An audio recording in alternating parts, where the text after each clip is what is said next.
Assalamualaikum warahmatullahi wabarakatuh. Hai sobat storyliners, gimana kabarnya? Semoga sehat selalu walau dalam keadaan pandemi seperti sekarang ini ya. Kali ini saya akan menceritakan alur cerita film Kung Fu Dang yang juga dikenal sebagai Silver Medalist, yang dirilis tahun 2008 dan disutradarai oleh Chu Yinping. Film ini diperankan oleh Jay Chou sebagai CG, Charlene Choi sebagai Lily, Baron Cheng sebagai Xiaolan, Cheng Bolin sebagai Ting Wei, aktor kawakan Eric Sang sebagai Chen Li, dan banyak lagi aktor-aktor lainnya. Oke, gak perlu lama-lama, langsung aja simak alur ceritanya sob.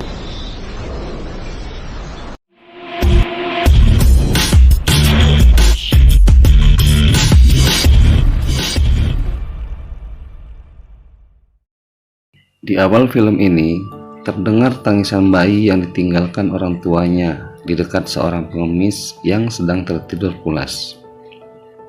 Kemudian pengemis itu membawa bayi itu ke perguruan kungfu dan menitipkannya pada guru perguruan kungfu itu. Sebagai imbalan, dia memberikan sebuah kitab jurus menggoyahkan semesta. Di suatu malam, guru itu sedang latihan jurus menggoyahkan semesta yang diberikan oleh pengemis itu. Tiba-tiba saja turun salju dan membuat guru itu membeku. Akibatnya guru itu pun tewas seketika sob.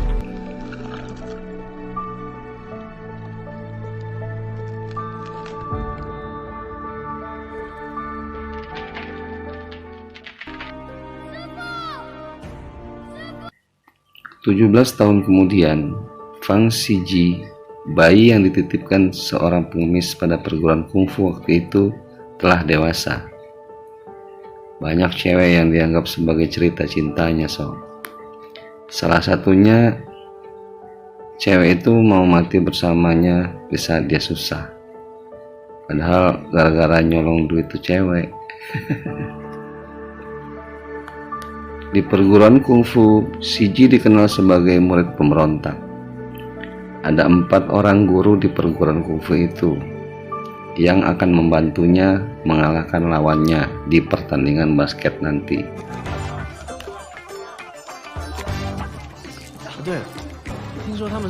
Lalu Kepsek yang selalu menjadikan dia sasaran tinju buat lagu-laguan di depan murid yang lain biar dianggap hebat.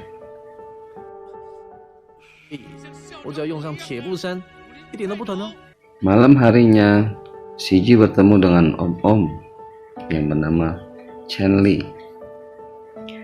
Om Li sangat kagum dengan skill Xiji yang dengan mudah memasukkan botol kaleng ke tong sampah dari jarak jauh.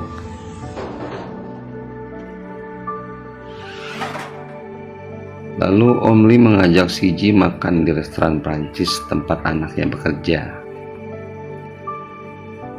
Om Li mengajak Xiji bekerja sama agar dapat banyak uang.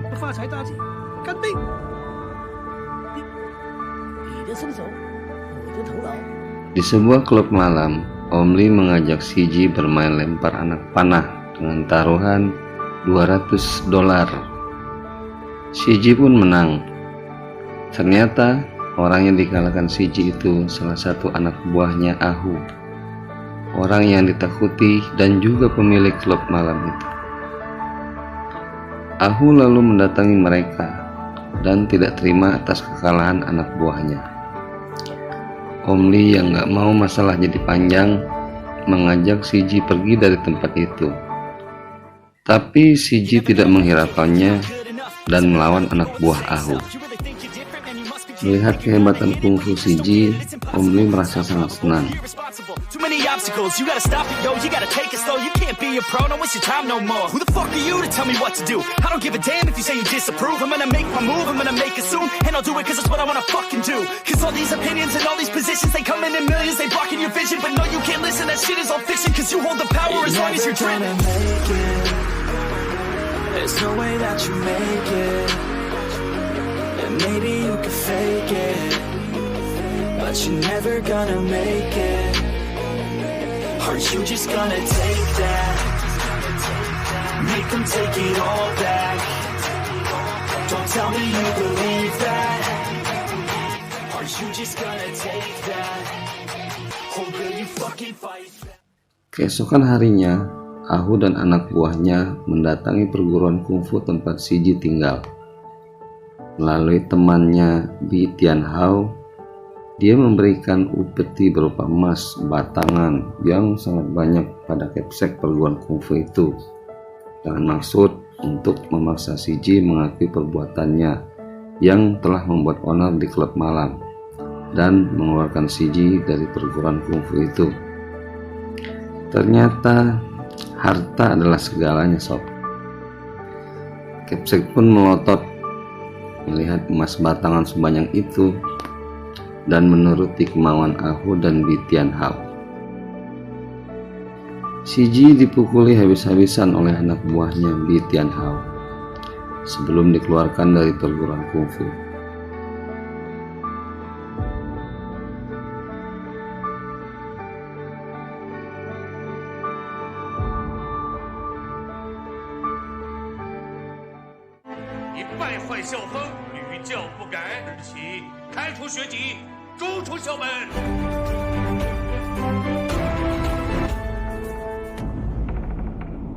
Malam harinya, Siji kembali menemui Om Li dengan maksud untuk membalas dendam pada Ahu karena telah membuat dia dikeluarkan dari perguruan kungfu. Tapi Om Li mengajak Siji untuk ikut tim basket di First University.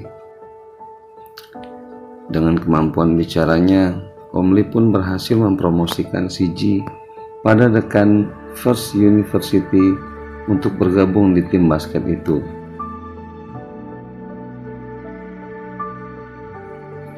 Namun, Siji harus diizinkan oleh sang kapten Ting Wei sebagai persyaratan untuk bisa bergabung.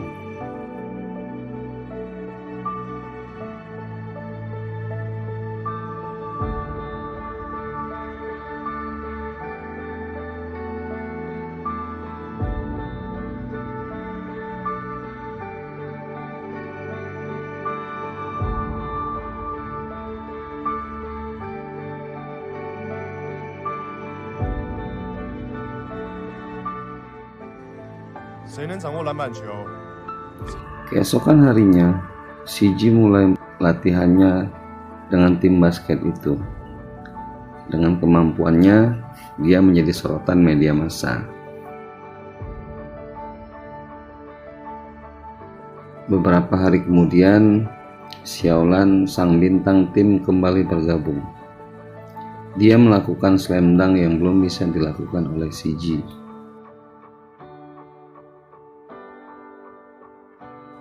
Pertandingan pun dimulai, walau awalnya di bangku cadangan.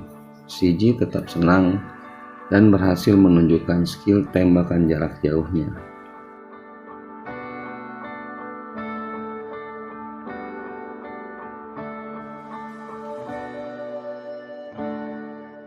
Siji pun berlatih keras agar mendapatkan posisi utama di tim.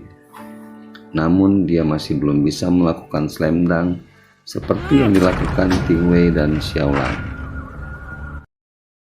Pada pertandingan berikutnya, Siji pun berhasil melakukan slam dunk. Ya, slam dunk pertamanya. Walau sampai menabrak papan tiang basket, sob.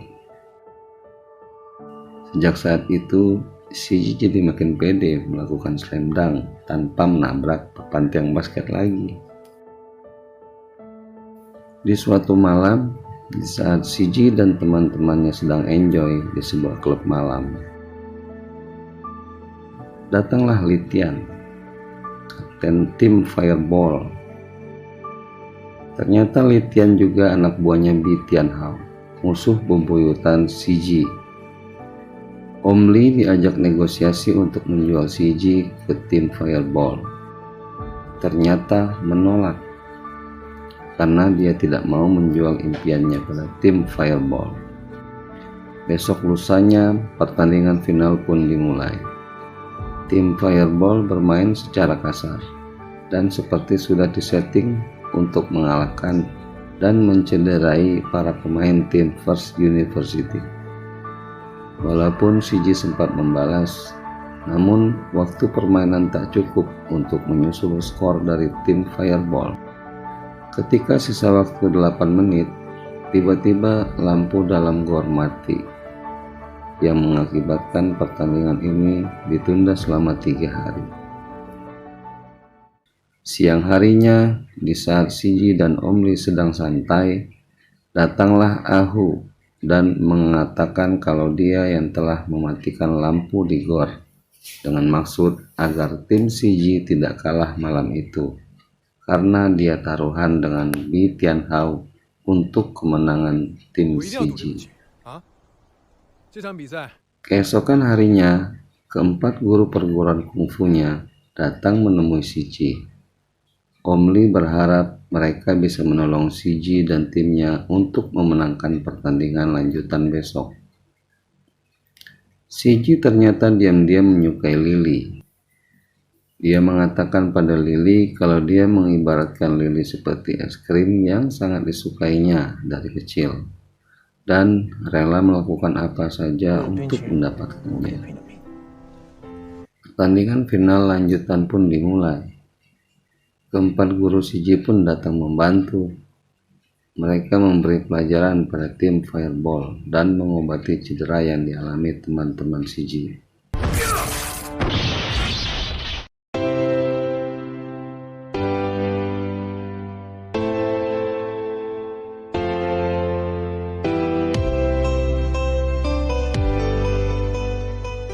Namun di saat mereka akan melanjutkan pertandingan, tiba-tiba Kepsek datang dan memukul tulang kering Xi Ji.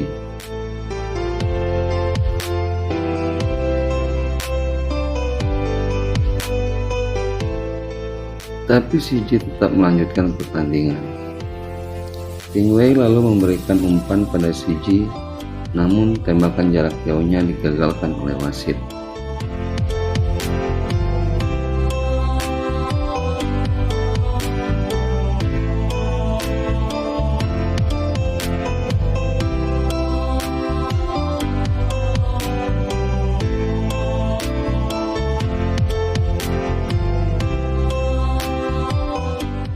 Melihat kecurangan itu, Xi Ji teringat jurus menggoyahkan semesta dan pesan dari gurunya. Lalu dengan pedenya, Xi Ji mempraktikkan jurus maut itu. Ternyata, Xi Ji berhasil menggunakan jurus maut itu. Waktu pun berputar kembali.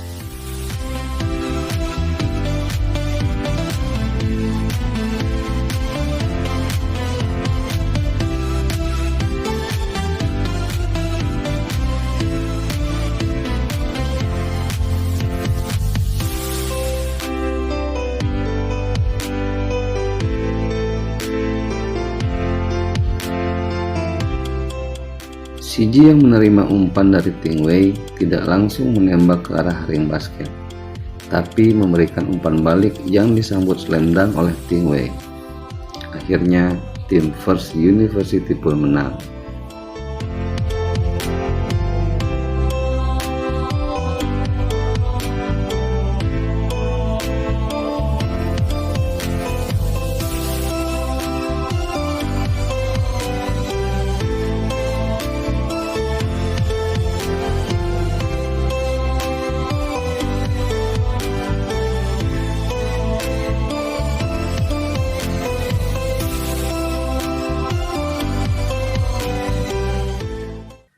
Beberapa hari kemudian, di saat Xi Ji dan Om Li sedang bersenda gurau, mereka didatangi oleh orang suruhan Wang Yuan, orang terkaya di Asia, yang mengatakan Shiji adalah anaknya.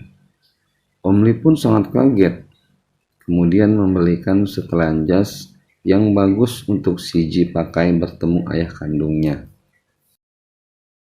Singkat cerita, mereka pun sampai di rumah ayahnya Shiji. Setelah melihat kalungnya Shiji, Wang Yuwan yakin kalau Shiji benar anaknya. Dia lalu menceritakan, karena bangkrut dan dikejar-kejar oleh penagih hutang, makanya dia tinggalkan anaknya agar tidak terbawa masalah. Malam berikutnya, Om Lee merasa galau setelah ditinggal oleh Shiji. Tapi tiba-tiba ada yang melempar koin tepat masuk ke dalam gelas minumannya. Dia pun tersenyum melihat Shiji datang menemuinya. Shiji merasa kalau dia lebih cocok tinggal bersama dengan Om Lee. Sambil minum, mereka pun merencanakan mimpi-mimpi yang belum kesampaian. Sekian. Oke sobat storyliners, kesimpulan yang saya dapat dari film ini adalah raihlah mimpimu setinggi bintang di langit, tapi dengan cara yang sportif agar kamu bahagia setelah menggapainya. Terima kasih. Wassalamualaikum warahmatullahi wabarakatuh.